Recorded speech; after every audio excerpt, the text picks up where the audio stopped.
Hello guys, welcome to my channel. তো আজকে আমরা রেডি হয়ে গেছি। তো রেডি হয়ে আজকে আমরা কোথায় যাচ্ছি সেটা তোমরা দেখতে থাকো। চলো রাস্তায় বেরিয়ে আবার কথা হচ্ছে। আজকে আমরা গিয়েছিলাম বানেরঘাটা ন্যাশনাল পার্ক, যেটা আমাদের বাড়ি থেকে প্রায় 35 থেকে 40 কিলোমিটার দূরে আছে। তো এখানে কি হয়, এখানে হয় জঙ্গল সাফারি।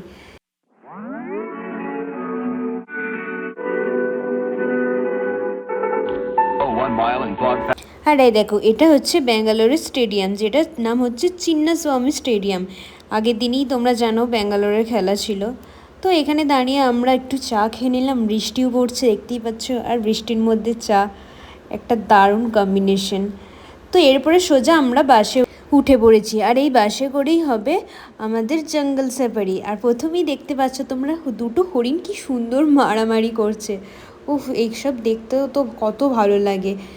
দুটো এখানে প্রচণ্ড হরিণ ছিল, আর হরিণগুলো সব থেকে দারুণ ছিল, ভীষণ কিউট কিউট ছিল এই হরিণগুলো। তো এই হরিণগুলোর পর এসেছিল হাতি। হাতি দেখছো, এখানে প্রচুর হাতি আছে। আর এখানে সব থেকে যেটা ভালো লাগার জিনিস, সেটা এখানে কোনো অ্যানিমেলসকে বেঁধে রাখা হয়নি বা কোনো খাঁচার ভেতরে ভরে রাখা হয়নি। আর এগুলো হচ্ছে ভালুক। ভালুকগুলো তো পুরো আমাদের বাসের সামনে দিয়েই যাচ্ছিল, দারুণ সুন্দর ছিল ভালুকগুলো। আর এরপর হচ্ছে মূল আকর্ষণ, বাঘ আর সিংহ। বাঘ আর সিংহ কে না দেখতে চায়, তাও আবার একসাথে। এটা তো আরও এক্সট্রা পাওনা। সে আবার বাঘ আবার গাছে ওঠা, একসাথে রোড ক্রস করা, উফ, আলাদাই ছিল। বাঘ আর সিংহ একসাথে রোড ক্রস করছে, দেখো এই দৃশ্য কিন্তু সচরাচর একদমই দেখা যায় না, কিন্তু সেই দৃশ্য বানেরঘাটা ন্যাশনাল পার্কে মেলে। এই দেখো, এখানেও সিংহ ছিল একটা। সিংহ আর বাঘের কিন্তু একটা আলাদাই ব্যাপার আছে, ওদের চেহারা শক্তিশালী, সমস্ত কিছুই একদম অন্যান্য পশুদের থেকে আলাদা। আর এটা হচ্ছে রয়্যাল বেঙ্গল টাইগার। এই বাঘটা তো আবার দেখো, আমাদের বাস থেকে তো মনে হচ্ছে আমাদেরকে দেখে পোজ দিচ্ছে ছবি তোলার জন্য, কিন্তু বাঘগুলো কিন্তু ভীষণ শান্ত হয়েছিল। আর এইটা হচ্ছে সাদা বাঘ। সাদা বাঘটা কিন্তু আরও চেহারা শক্তিশালী দেখেই মনে হচ্ছে। আর এটা একদম আমাদের বাসের পাশেই ছিল, কোনো রকম কোনো খাঁচাই বন্দি না, সেটা হচ্ছে সব থেকে সুন্দর। এই যে এই খাঁচাগুলো দেখছো, এগুলো কিন্তু কোনো খাঁচা না, এগুলো হচ্ছে এমনি নর্মাল গেট। এরা কিন্তু একদম পুরো ওপেন ছাড়া আছে, কিন্তু এত যে বাস যাচ্ছে, কোনো বাসেরতেও একদমই অ্যাটাক করছে না।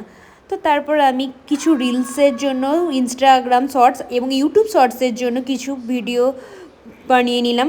আর এরপরে আমরা যাচ্ছি বাটারফ্লাই পার্কে। তোমরা দেখতেই পাচ্ছ বাটারফ্লাইয়ের গেট ছিল। আর এই যে ওপরে মাটির কলসির মতো দেখতে পাচ্ছ, এগুলোর ভেতরেই কিন্তু বাটারফ্লাই আছে। আর এখানেও ছিল নানা রকমের রং বেরঙের মাছ জলের মধ্যে। তো পার্কটাও বেশ সুন্দর ছিল। আর এখানে শুঁয়োপোকা থেকে কি করে প্রজাপতিতে রূপান্তরিত হচ্ছে তারই একটা প্রসেস এখানে দেখানো হয়েছে।